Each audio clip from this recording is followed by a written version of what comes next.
to Fly Nubian Money, where we help you master your mindset and maximize your money.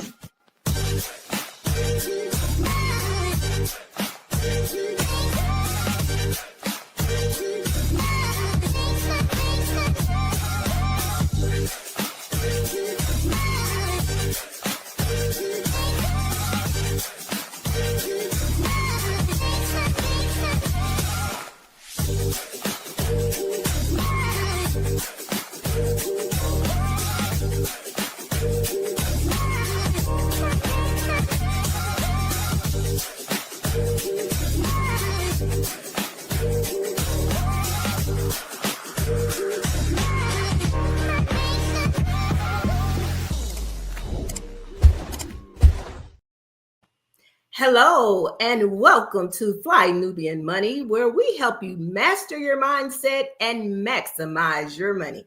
I am your host, Dr. Sabrina Edmond Williams, and today we're talking about something powerful: the rise of young Black investors. Black investors under the age of 40 are showing up stronger than ever before.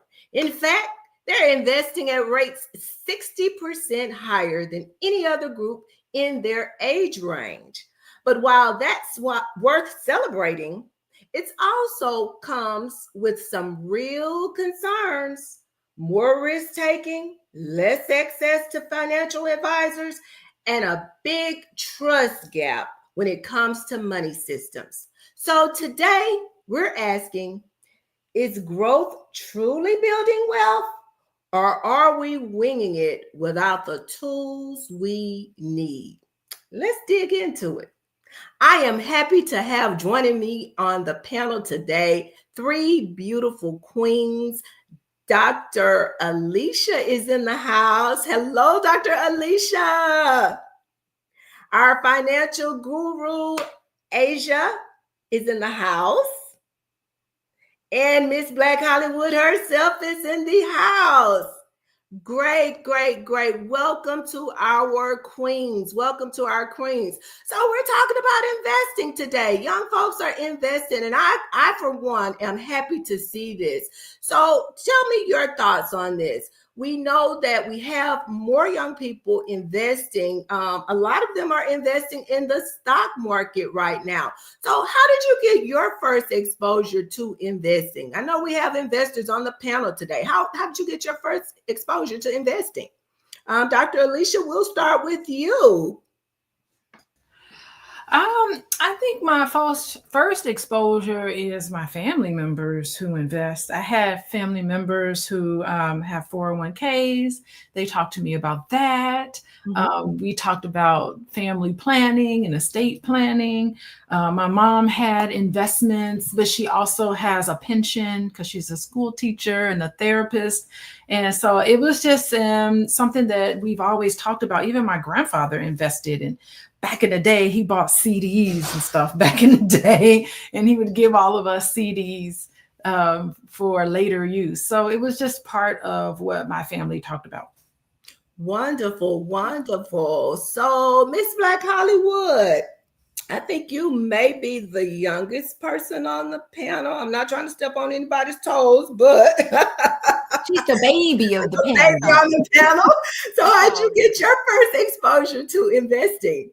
You know, I come from a family of entrepreneurs. Everybody has a business. So I watched my family members like work hard and build things, restaurants and catering businesses.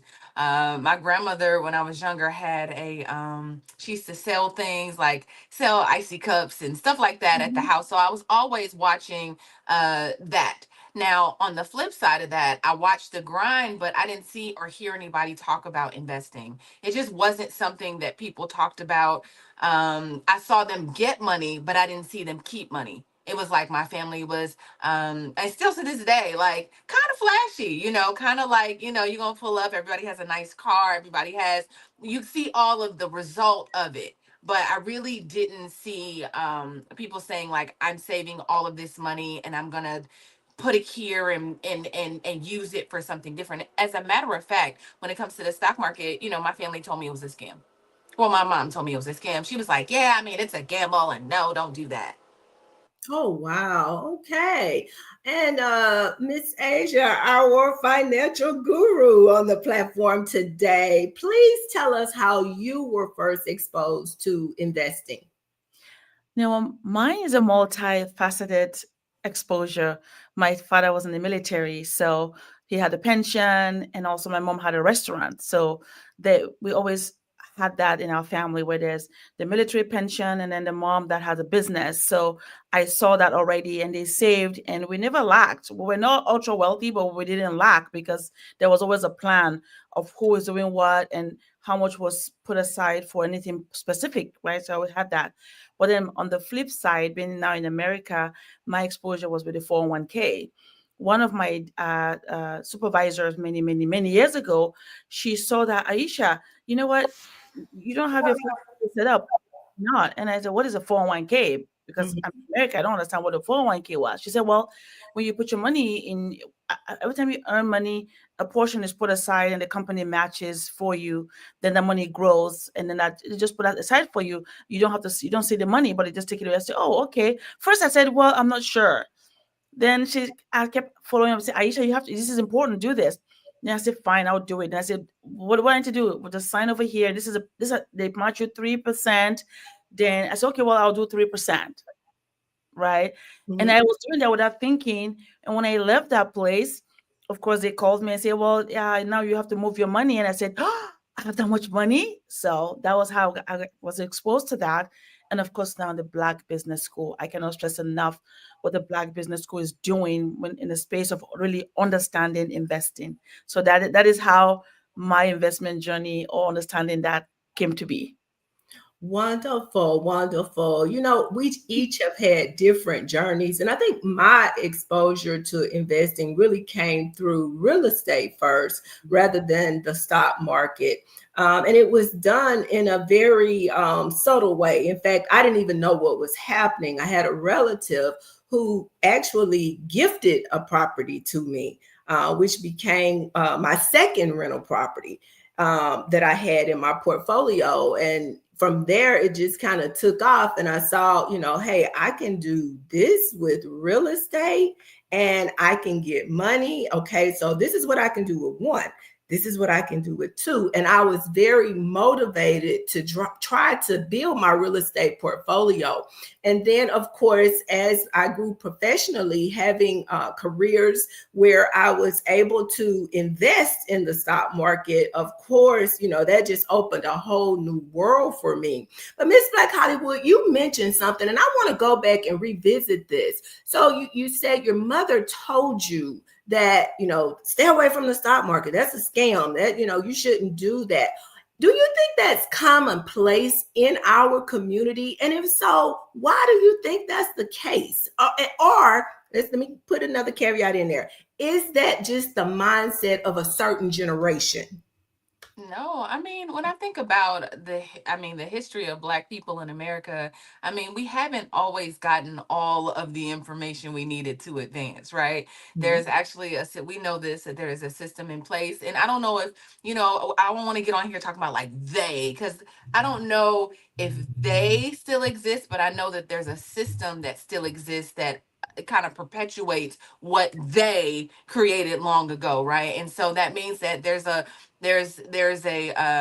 something in place that doesn't allow us, that for whatever reason has sold us a narrative about what our community is, what we represent, what we don't do, what white people do and what Black people don't do, and what's white and what's Black. You can talk white, you can if you invest, that means you being like the white people.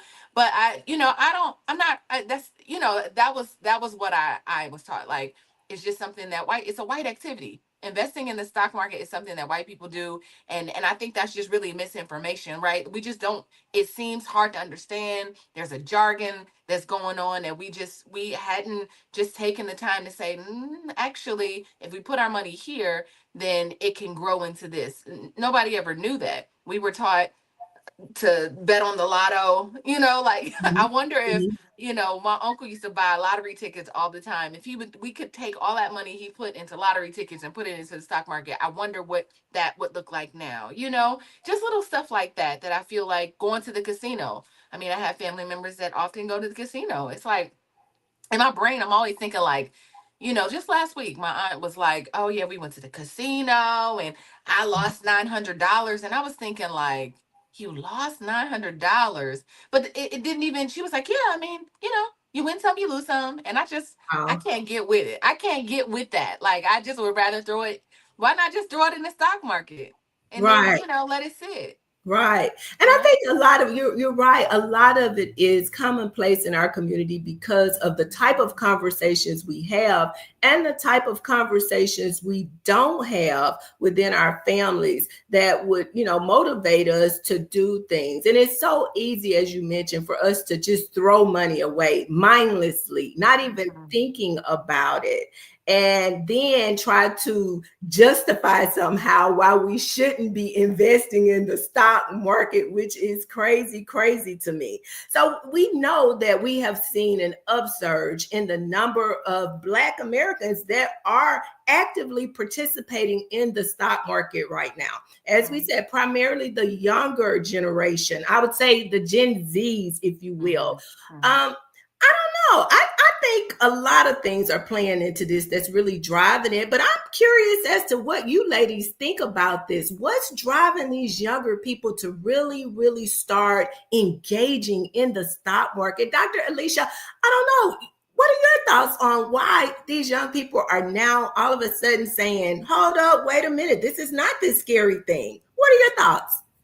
Okay. Yeah. I mean, this is a great thing. This tells us that there's been some healing going on. But before I answer that, I want to agree with Miss Black Hollywood, Tiara. I mean, it is appropriate that Black people would have a healthy cultural paranoia with these systems. I teach this in my class because I also have students read The Immortal Life of Henrietta Lacks and other tales like that. Very real things have happened to Black people with all systems, financial systems, the healthcare system, the education system. It's not just an irrational distrust of all of these systems. It is really just being aware, because historically this has been happening. Ongoing injustices and inequities, all of these things are very valid, and it's almost healthy for Black people to be really skeptical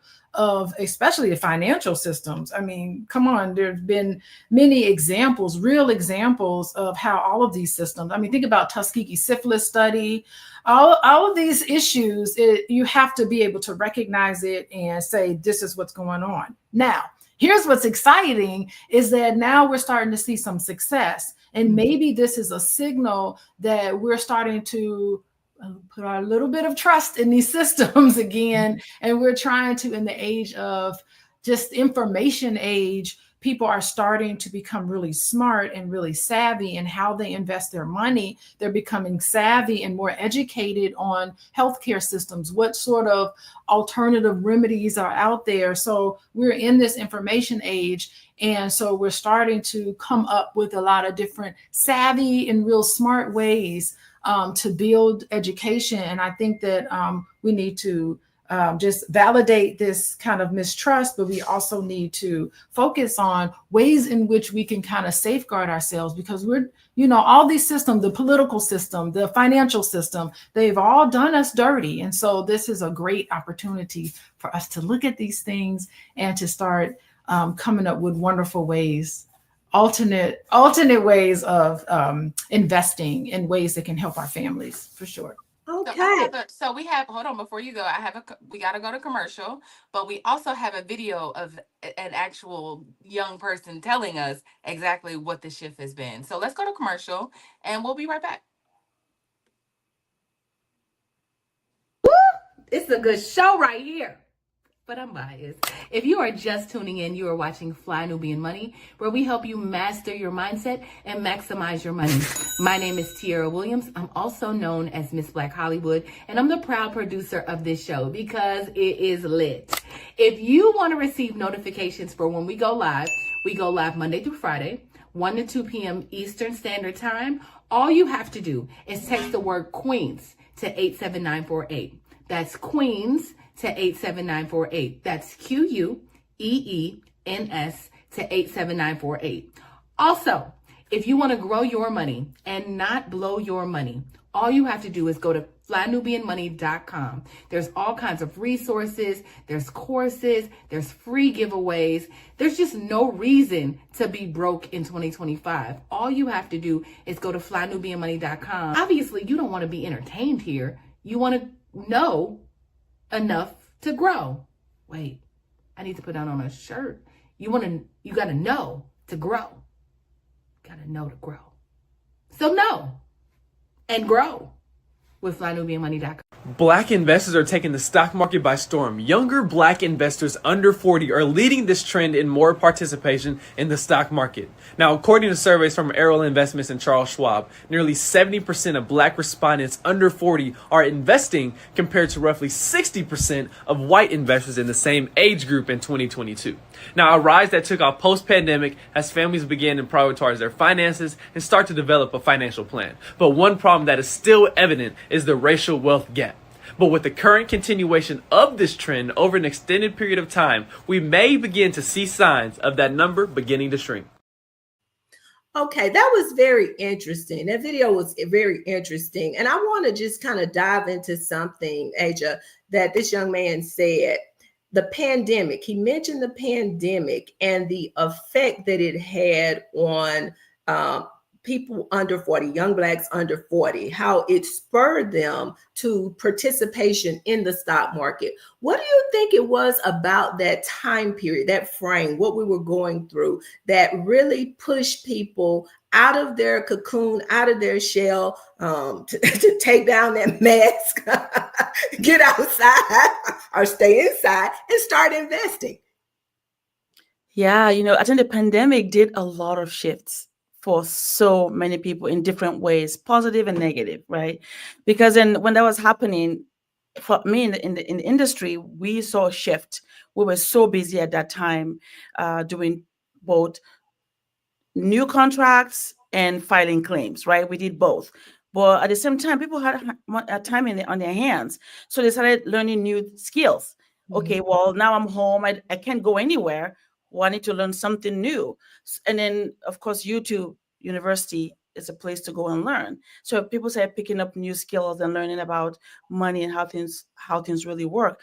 But more importantly, I think for me, what I think happened, because really when that happened, so many things would happen at the same time, was that people also lost their jobs, a way to make their income. And they saw how, wow, my company has no loyalty to me.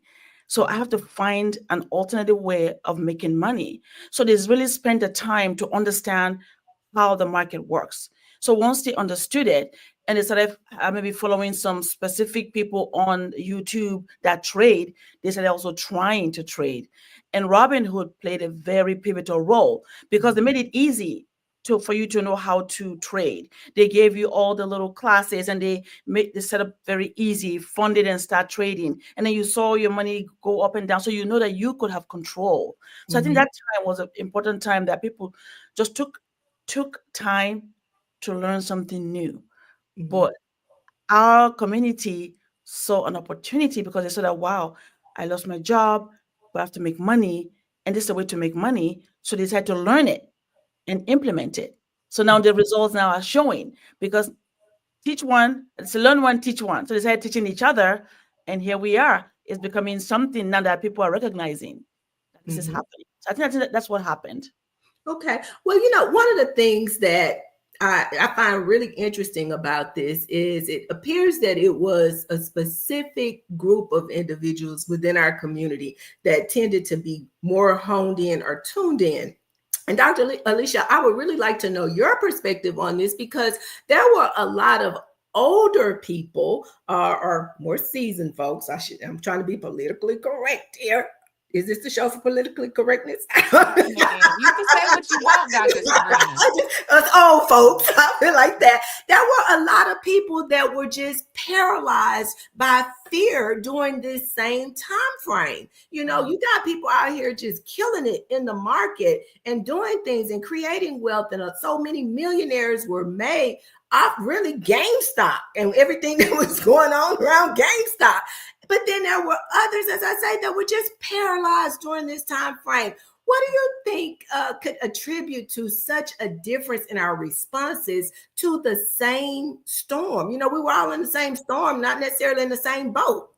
Yeah, I was talking to my husband about this a while ago, and it's a sign of the times. This younger generation is really seeing and discovering this growing awareness of this racial wealth gap and their desire to want to close it. And social media is amplifying some of these conversations.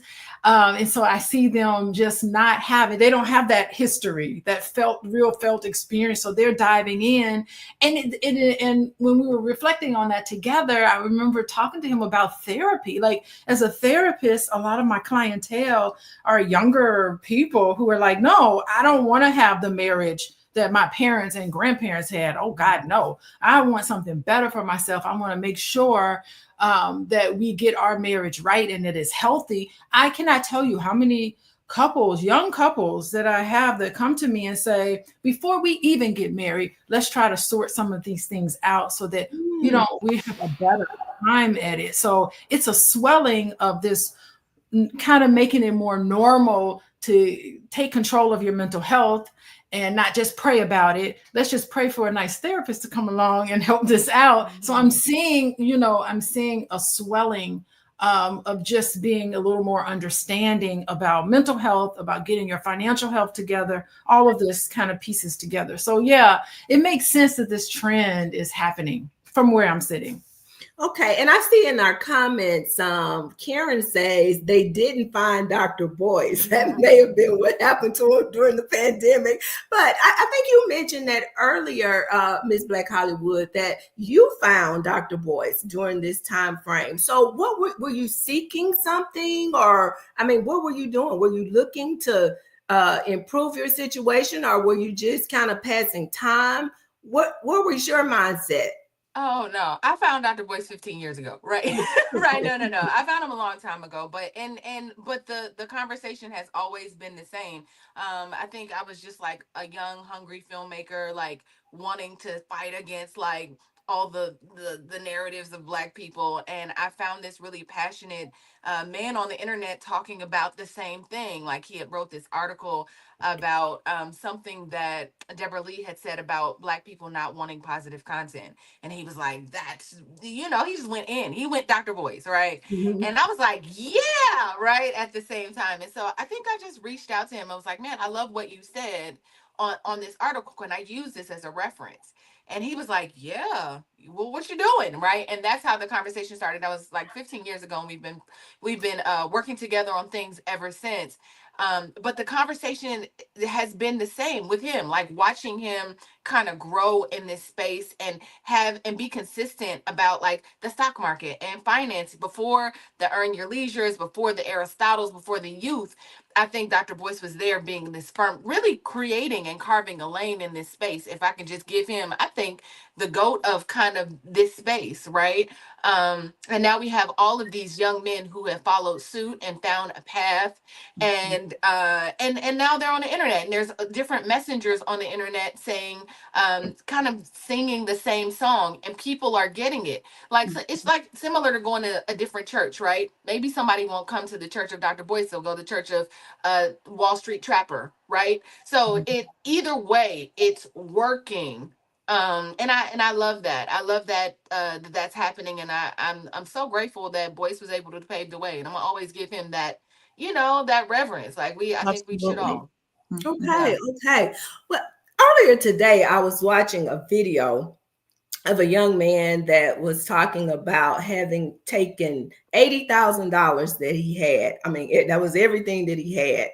And he invested it with someone else. He didn't know a whole lot about the stock market, but someone told him that, this, and it was GameStop, that, this was a good play, if you will. And he took that $80,000 and turned it into $250,000, which makes me think about the level of risk that younger people are often willing to make. Dr. Alicia, now I'm a little bit older and I don't know if I'm quite that risky. I might take part of what I have, but I don't know if I'll just take everything and put it out there. So what are your thoughts? Why do you think our younger people are, they just, hey, let me put it out there. If I win, I win. If I, win, I'm going to win big. If I lose, I just lose. But why do you think they have that mindset and they're okay with taking such a big risk? Young people taking these risks. I mean, the impulsivity of some of the young people, just like, they're like, maybe they feel like it's a necessity. I'm just going to be all in. I have this hope for a better future. And, maybe psychologically, how people want to catch up on lost opportunities, and they try to, say, I'm going to be financially unlimited and I'm just going to do these things. And they have beliefs about making bold moves will help them achieve significant change. And sometimes it works, but a lot of times it doesn't. So that was a little too risky for my liking. So I'm a little more risk adverse. I'm kind of like a saver. And that's the thing, like, you do need to get into your personality around money. Sometimes sometimes you feel a little bit, and for various reasons, sometimes you're more of an investor, sometimes you're more of a saver, sometimes you're more of a spender. It all depends. You need to explore like how comfortable you are with that level of risk. And some people are very comfortable with it. Yeah. Our personality around money. I'm going to tell my husband that when he comes home today. What is your personality around money? Because today I'm feeling like a spender. It's our anniversary. I'm feeling like a spender. 30, how many years? 30 years. 30 years. Oh my God. Where has the time gone? Where has the time gone? Now, Asia, I want to come to you because I had an experience this past Sunday. I attended a community credit workshop that was hosted by one of the local banks here. And this was a session where they were offering to, for the people who attended, the participants got a little certificate and they were able to go into the branch and open up a checking and a savings account. They also were able to pre-qualify them, of course, based on credit scores and some other things, for a small loan that they could use to help start building credit. So, I think they range from somewhere like $500 up to $1,000, depending on the credit score. Well, although I understand the premise and I understand banks and what they do and how they operate, but my concern comes from this idea of putting money in people's hands and then not necessarily educating them on what to do with the money once it's in their hands. And I just kind of want to know your thoughts, because we see all these young people making this money, and the question becomes, what are we doing with the money? So what are your thoughts? Yeah, wow. And it's so true, right? You get this money, especially when you go to an event like that. And first of all, you went there to fix a problem, and then they give you money, and then you might even get into more problem because they gave you this money, right? You don't have the education yet on how to better take care of your money. And it's so important that we understand the fundamentals of money and the key concept that surrounds money. Because again, at the end of the day, it's not the amount of money that you make that counts. It's what you get to keep. Right. Because people think, oh, I make all this money, but then you turn around, there's no money. That's because you don't understand the fundamentals. But once you understand the fundamentals, then you can definitely continue down to build that money that you have, grow it, protect it, like the boys talked about, and then transfer it properly. So doing something like that, to me, like you say, end up really teaching them first to understand how money works properly before giving them this money. It's like digging another hole for them again. There's a hole here, dig another hole. And sometimes, I know this is predatory lending, somebody just said that, it may be happening, but also when you're there for something and you think, well, now this might help me fix a problem. But to fix that problem, though, do I understand how I got to that problem first? Because then that is the key, so that I can really solve the problem that I'm trying to solve, so I don't get back again into the rat race. Because people keep doing that. They make money, then they lose the money. And then they say, well, what happened? Again, because they don't understand the fundamentals. So I think that would be the person to do. Understand the fundamentals, teach them that first, then give them the tools to accomplish the goals. Right. So, yeah. Right. Well, I am let's enjoying this. let's go to another commercial and then go to our next video because we ain't went to no videos today.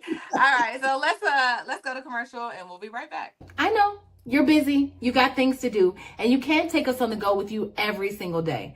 Good news for you. We are now on Spotify. So if you can't watch us, now you can listen to us on Spotify. Search Fly Nubian Money and all the episodes shall appear. All you have to do is like, subscribe, leave a 5-star rating, leave some comments, tell people how you love us so that when other people come along and are looking for a great show to watch, they can find Fly Nubian Money too. One last thing, and just in case you've been sitting under a rock, Fly Nubian Money now has an investment club. We are the Fly Nubian Money Club. It's easy. All you have to do is go to flynubianmoneyclub.com, and I am committed to bringing in top experts from all industries to help you level up. They're teaching us the skills that we need to compete in this market. We often say that nobody is coming to save us, not the government, but guess what? We're coming to save us. I'm coming to save you with the Fly Nubian Money Club. So listen, all you have to do again is go to flynubianmoneyclub.com. We have a 30-day free trial set up just for you, just for those people that are struggling. Even if you ain't struggling, you ain't got to struggle. I'm coming. Okay, let me stop playing. Do you know that we avoid the stock market as a community? Maybe because some of those losses. Based on the numbers, 39% of Black households invest in the stock market. 39%. See, we're kind of down just above the Hispanic community, right? There's reasons why. Reason number one, lack of understanding of the market. Lots of stuff to choose. Don't know anybody who's been successful, so we shy away from it. We stick to mostly real estate. Lack of discretionary funds. Because of systemic racism, systemic racism and oppression, our income is lower, especially Black women and Black men. So we have less available resources to put in the market. The other one, fear of losing money. We don't like the thought of losing money. We think that playing the market is going to cause us to lose money. The other one is, like I said, 5,700 things on the U.S. stock market to choose from. Which one do I choose? How do I know? How do I know when to buy? The other thing is unaware of family members or mentors who's ever had any success in the stock market. You guys have a family member that's been crazy successful in the stock market? If you have, raise your hand. I see about 5 hands, 6 hands. So I heard something in that video that I want to come back and address. And Dr. Alicia, I'll start with you. I kind of want to know each of you queens' perspective on this. He said a fear of losing money, a fear of losing money. However, we pointed out previously that we know people in our families, in our friend circles who lose money all the time. They gamble, they, go to the casino, they buy lottery tickets, they do all of these things. And that truly is losing money. So is our unwillingness to participate in the market really about a fear of losing money when we sometimes feel so comfortable losing money? I don't know. What are your thoughts, ladies? We'll start with you, Dr. Alicia. Let me confess. I invest in the stock market. I max out my 401k because I know that this is important, but honestly, it is so boring. It's so boring. Like, it is almost like it's like I just invest and I try to forget. And I don't want to, like, it's so much fun to take my money and I have something tangible in my hands. Like, I want to buy, like, I'm going to be shopping for the All Black National Convention. I got to get my dress. Like, that's exciting because I got something in my hands. I know psychologically that that's a waste of money. So I take my investments, the money I make from my investments, the boring part of it, and I try to have as much reasonable excitement that I can. And, you just have to consciously tell yourself, you just invest and forget it. I'm one of those invest, forget it, never dive in, never pull it out, that I tell myself, yes, Alicia, this is not the most exciting way to spend money. It's just digital stuff that you don't get to see and experience. But I like nice things. I like to have something shiny and something that I can say pays off. So, this is kind of like a mind shift that has to happen for many people. And the pandemic was a wake-up call for y'all because we know the importance of financial security, and you never know who's swimming naked till the tide comes in, and then you see. So, I think it gave people more time to learn about investments, to explore all these new platforms. And, but, you do need to understand how you feel about risk and just being conscious of the fact that, yeah, some percentage of your money needs to be on fun stuff. But then again, the nice, boring, reliable, safe ways, is also, you have to try to just recognize that that's just as important as some of these other fun ways to spend money. Okay. Well, Miss Black Hollywood, I'll throw it to you. So again, we know people who lose money without it being a problem for them. But then when we transfer that conversation to something like investing in the stock market, all of a sudden it's like, I don't have no money to lose. I don't want to fool with that. I don't want to lose any money. Why do you think, do you think it really is a fear of losing money, or is it something else? Yeah, I think it's a mindset for sure, right? So, what I had to learn for myself, and I'm just going to use myself as an example, is that you have assets and you have liabilities.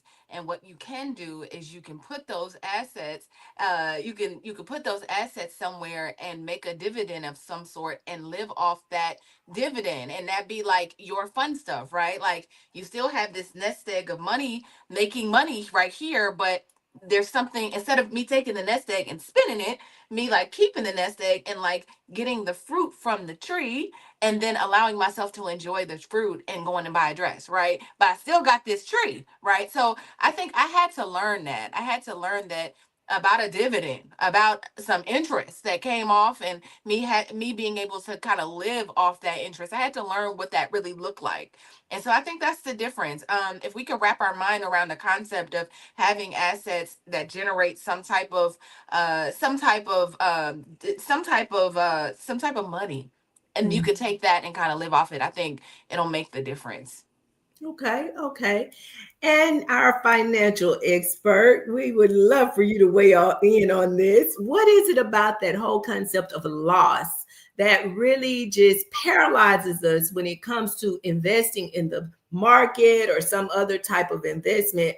But these same people that have that mindset will readily go and waste or lose money on the casino, on lottery tickets, or other things. I think personally, and no shade to anybody that smokes, but you think about it, when you go buy a pack of cigarettes, you're literally taking money, rolling it up and lighting a match and burning it. So, but that same person would say, never would I invest in the stock market. What is that? Yeah, isn't that the funniest thing? Like you just said, whether you like it or not, you are doing something else with the money. And that money is still in the stock market, whatever you're doing, because those companies are in the stock market. So you're spending it the other way. You're more of a consumer than an investor in those companies. So but however you look at it, one of them is taken away from you, one is adding to your family asset and value. I think the fear is natural. We're all afraid, if I have this amount of money and if I lose it, it's no longer there. Of course you fear, but we also know that if we understand and properly educated and have financial literacy, then we understand that this is just part of doing business. Sometimes you gain, sometimes you lose, but diversify your portfolio so that you don't have everything just in one space, so that when you lose one, something else is doing okay. So everybody has to go through that. You just have to choose, right? Am I going to just spend the money and be a consumer, or still spend the money and gain something back later on? But always thinking long term, not just immediate gratification. Because sometimes also that makes us to be afraid. Well, if I put my money here, I'm going to lose it. And then what I want to do, I don't get to do. So again, you diversify, and more importantly, understanding your risk tolerance. Right? Because people, like you say, they don't mind spending and losing money because they have a higher risk tolerance of losing, because they feel I'll make it up somewhere else. While some of us, I'm like Dr. Alicia, I'm very conservative with my money. I want to be there, and I want to keep growing it. I don't mind, but I don't want to lose my money again because I'm more moderate. I'm not with a higher risk tolerance. So you have to understand your risk tolerance. But all this comes with understanding financial literacy. You understand how it works and not be afraid, because you know whether you understand it or not, you're participating. But the sad thing is in the negative way. You're just spending it and it's gone. Right. Right. Like Dr. Boy said, I love what he said one day. He said, you know what? In our community, we spend money to buy lottery tickets and other things that we for our daily just to have fun. He said, imagine if you think about it, 5 years later, you don't even remember what you spent that $1,000 on. But if that money was in the stock market, if you purchase the stock of that company, you still own it. You still own the shares. So which one are you doing more of? The one of ownership, or spending? So we still participating, whether we like it or not. It's just understanding. So I hope that with everything happening now, we'll be more apt to say, you know what? I will participate, but in a positive way, where I'm thinking long term, so that I can keep growing my family legacy and wealth. But yeah, the fear, it's natural. I get scared too, but I just understand what I'm doing. Understanding what I'm doing makes a difference, so that the fear is not as much. Right. Okay. Well, we are enjoying this conversation, but it is time for another commercial break. We will see you on the backside of this commercial. Are you a Black business owner looking to expand your reach? Well, has Fly Nubian Money got good news for you? We are building a Black business directory to connect you with customers who need your services. And here is the best part. It is absolutely free. Email us at info@realvirtual.net. Send us your business name. Tell us a little bit about what you do, what services you offer, your website address, and your contact information. That's it. Together, we are going to build and circulate the Black dollar. Get listed today and start connecting with people who are probably already looking for you. Guys, my name is Dr. Boyce Watkins, and I'm going to give you 3 things you need to know before you start investing in the stock market. Number 1, you have to diversify. That means spread your money out. Never put all your eggs in one basket. Never get caught up in the one stock that your homeboy told you about that you think is going to make all the money for you. It doesn't work that way. You have to spread your money out. Number 2, be consistent.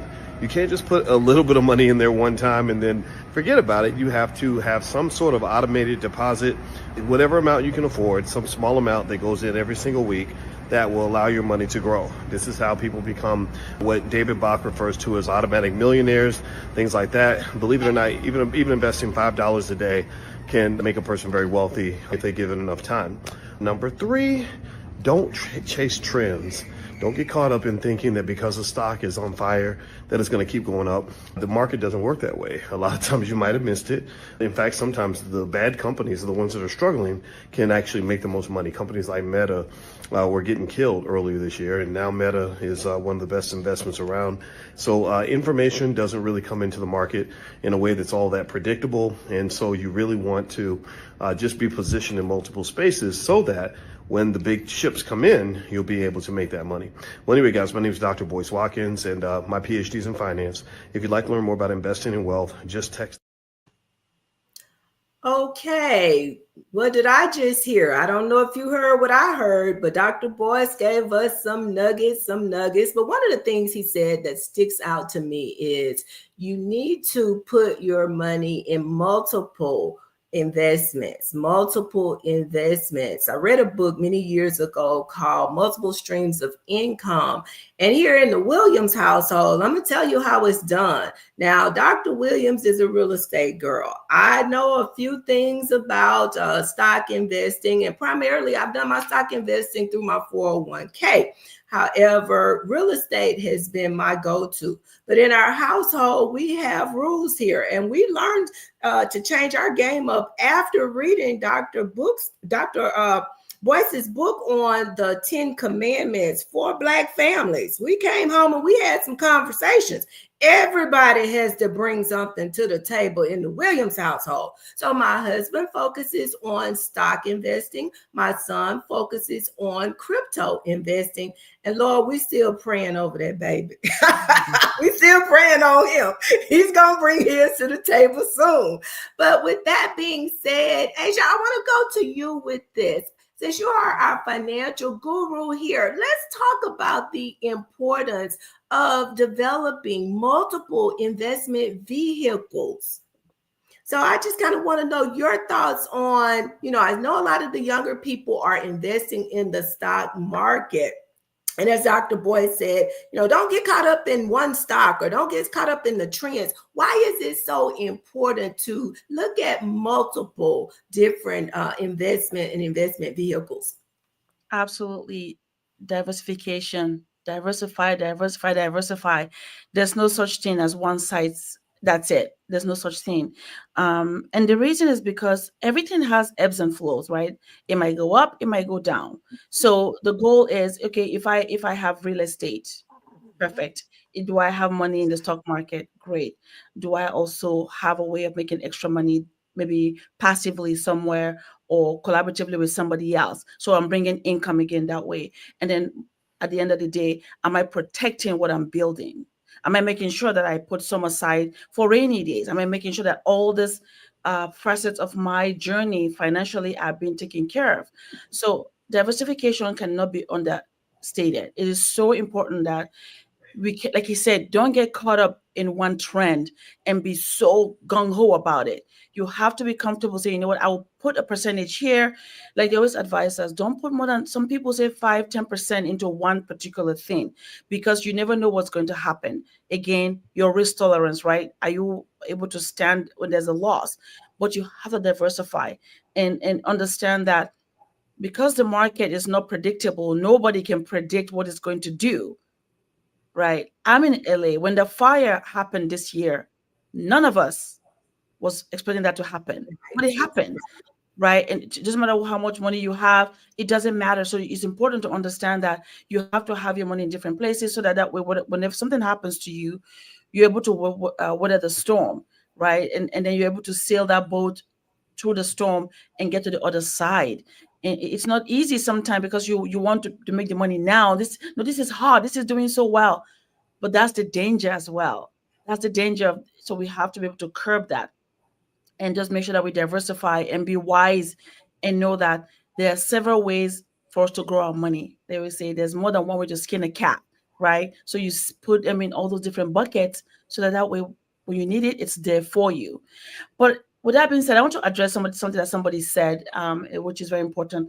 Dr. Boyce has always been very clear in his teaching. When I found him too many years ago as a teacher, I see him as a teacher in this space, and he's actually been trained in this space as a professor. So he's teaching actually from a space that is different from just a regular everyday person. So when he talks about us, about jobs and making sure that you put money aside and let your money work for you, he has never said don't work. Never. Never. So if you must be mishearing what he's saying, you have to have a capital base. Where would that come from? You have to work to get a capital base. But he's telling us to understand how to be a producer. That when we save our capital base, from either we get a job, we save, but don't ever let your job be your only source of making money.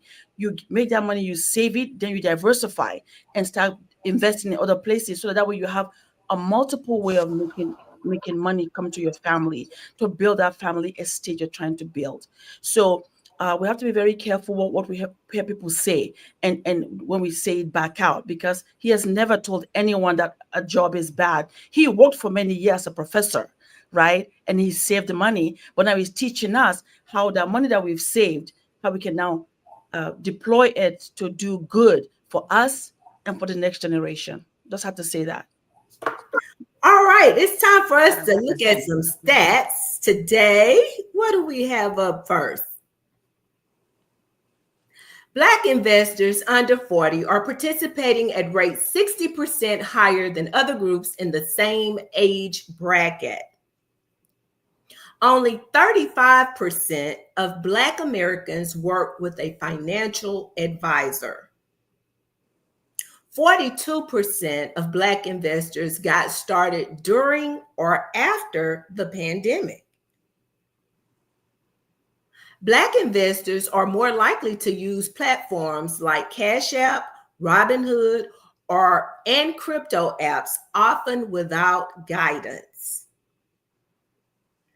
Black Gen Z and millennials are twice as likely to use TikTok and Instagram for financial info and traditional outlets.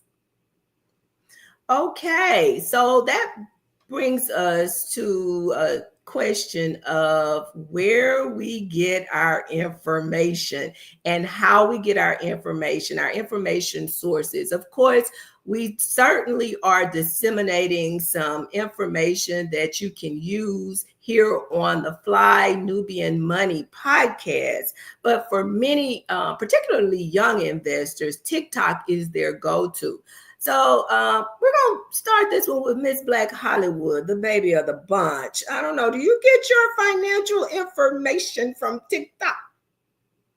I gather all of our videos from TikTok. I use it because it's just easier to download, and I find good information on there. I would say I get my financial information from my queens. I get it from Dr. Boyce. I'm definitely a fan. I feel like I kind of look around, if I'm being honest, but I think the internet is a great place. I mean, you can find my rich best friend, that girl. I like her. I like different people on the web. And I wish something like this would have existed when I was 18 or 19 years old. I get a little jealous because I'm like, man, I wish when I was coming out of high school, there would have been all this kind of information, because I think I would have gotten on Acorn or did like Robinhood or something like that way back when, and just put my money in there. And I think it would have made a difference.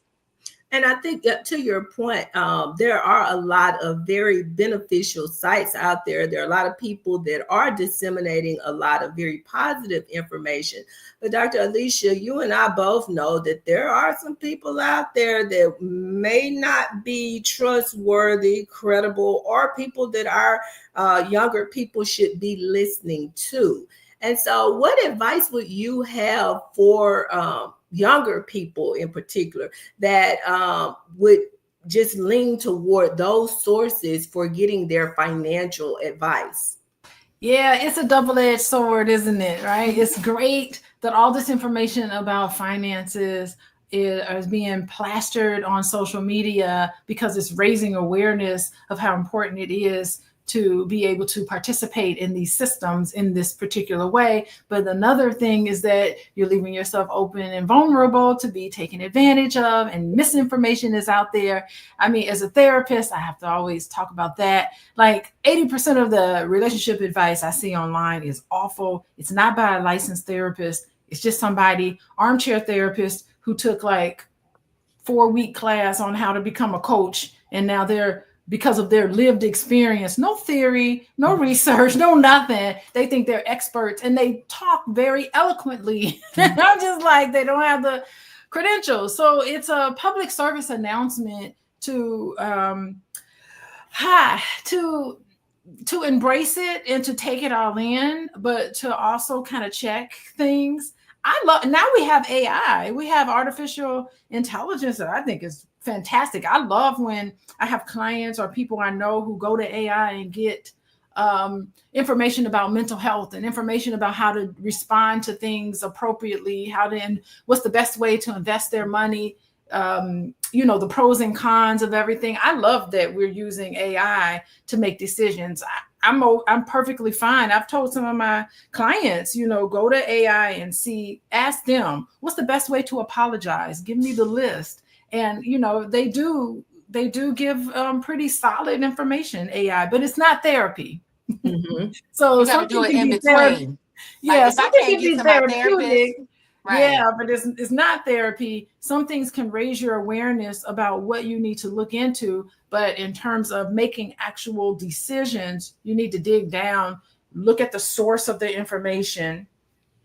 And now this is a time where critical thinking skills are way more important than anything. Being able to how to consume. I know in my children's school, they have been talking to them a lot about your digital footprint, how to consume information on social media and how to sift all that information through a critical thinking lens. So those skills, way more important nowadays. Yeah. Okay. I would Okay. also love to know, Dr. Sabrina, I would love to know how people in the chat get their information. Where do you get your information? And what's like what's the best advice you've received, right? And I'm talking to the chat because we haven't talked to the chat today. What is some information that you've received, and what's the best thing that you've learned online? Like, what is the thing that kind of transformed investing for you? So I want to know that from the chat. Go ahead. I know you were about to ask Aisha something. Well, no, actually, this conversation, it has been great, but it's time to wind it down. I think we have one final video, and then we're going to wrap up with our final thoughts. And can I just say, this is Dr. Sabrina's first time hosting. Let's give her a round of applause. You did such a great job. Okay, we're gonna go. We're gonna go to. Yeah. Hey, what's going on, everybody? It's your boy, Jude Bernard. Were you ever broke before? How'd you get yourself out? I've been broke 3 times. You know, I was born broke. I got myself out through real estate. I lost that gambling, and then I got myself back into real estate again. And it's just persistence. The funny thing is, once you know how to make money, you can always make money. It's a gift that nobody could take away from you once you know how to make it. So that's why you'll see people who go broke, they normally come back 10 times stronger because they know how to make it and they know how to have that resiliency to come back. Got it. What is the best financial advice that you got in your life? Work on your relationships.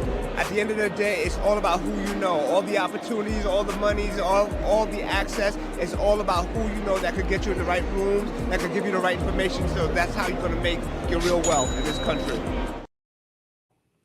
All righty, that's how you're going to make the real wealth in this country.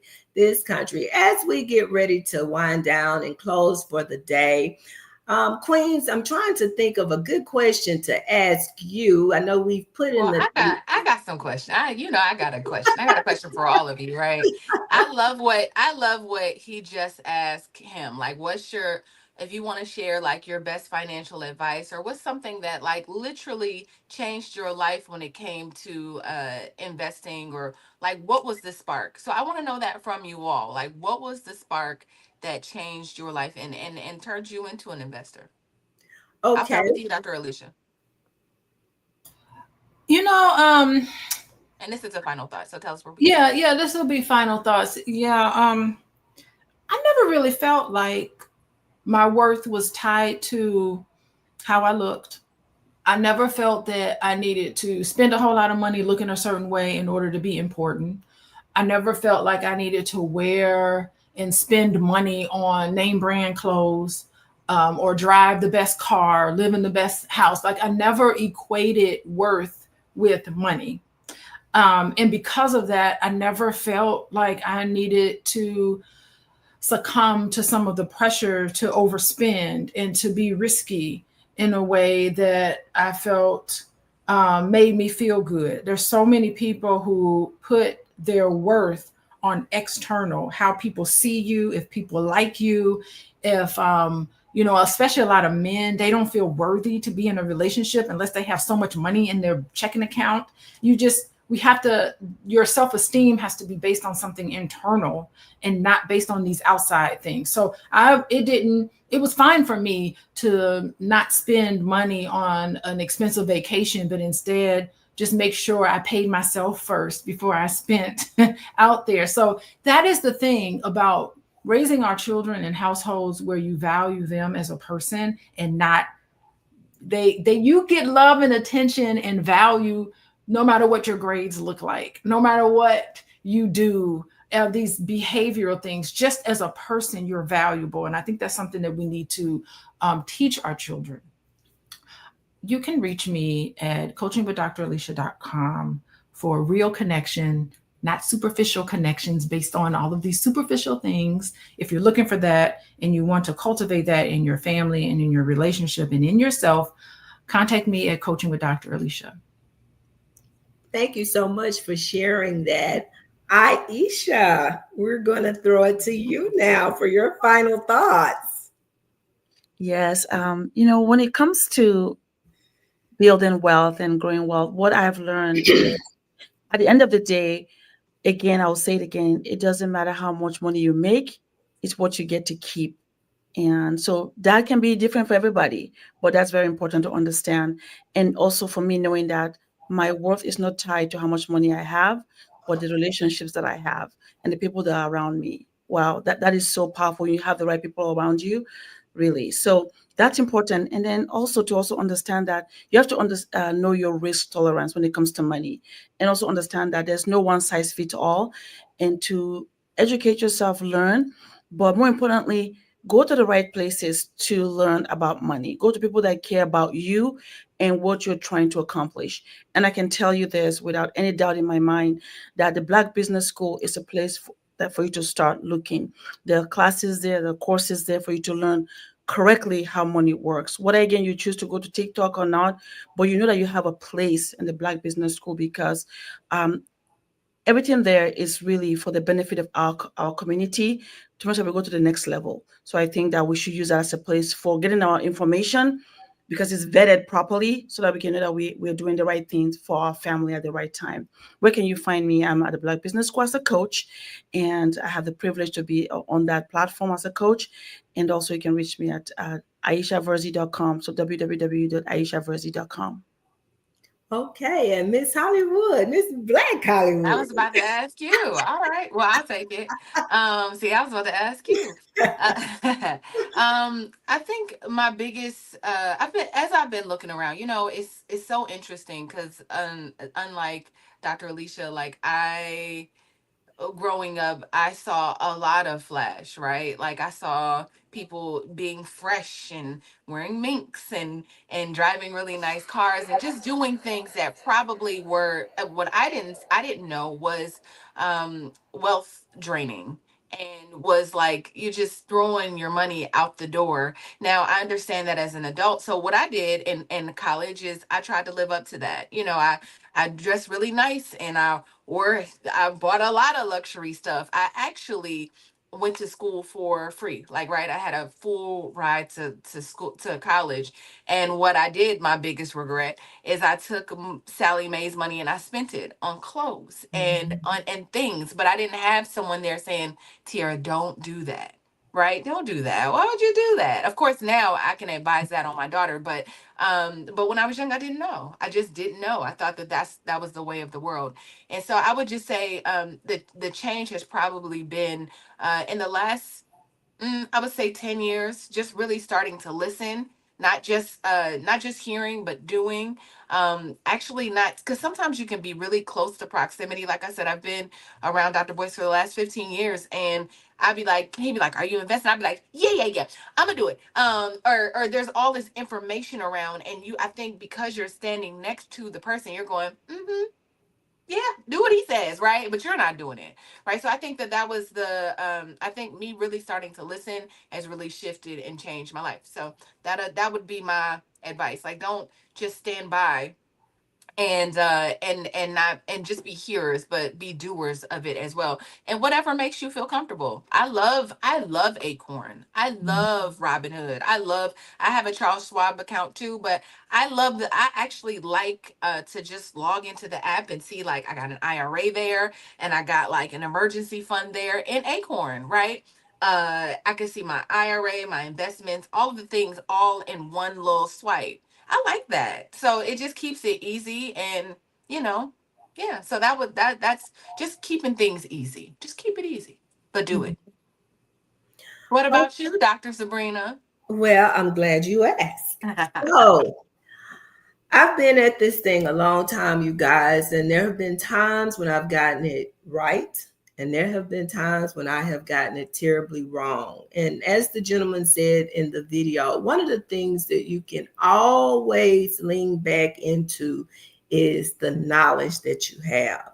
Nobody can take that away from you. When you learn how to become a real estate investor, a stock options trader, those are skill sets and knowledge that you have forever. So don't beat yourselves up. That's what I've learned on this journey. Don't beat yourselves up. Sometimes you'll get it right. Sometimes you'll get it wrong.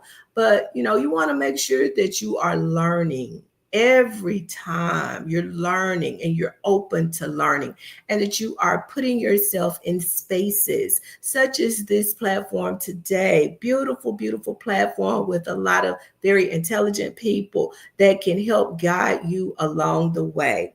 That being said, I am Dr. Sabrina Edmond Williams, educator, author, and investor, opening minds and closing contracts. I am so noted, and I'm so excited and so delighted to be here on Fly Nubian Money, hosting for the very first time.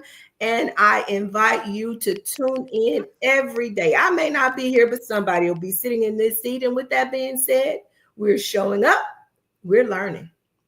We're taking control of our financial futures, but we can't build lasting wealth without the right foundation. Investing without strategy is just gambling with good intentions. So the real flex isn't just making money, it's keeping it, growing it, and passing it down. Thank you so very much for joining us here today at Fly Nubian Money.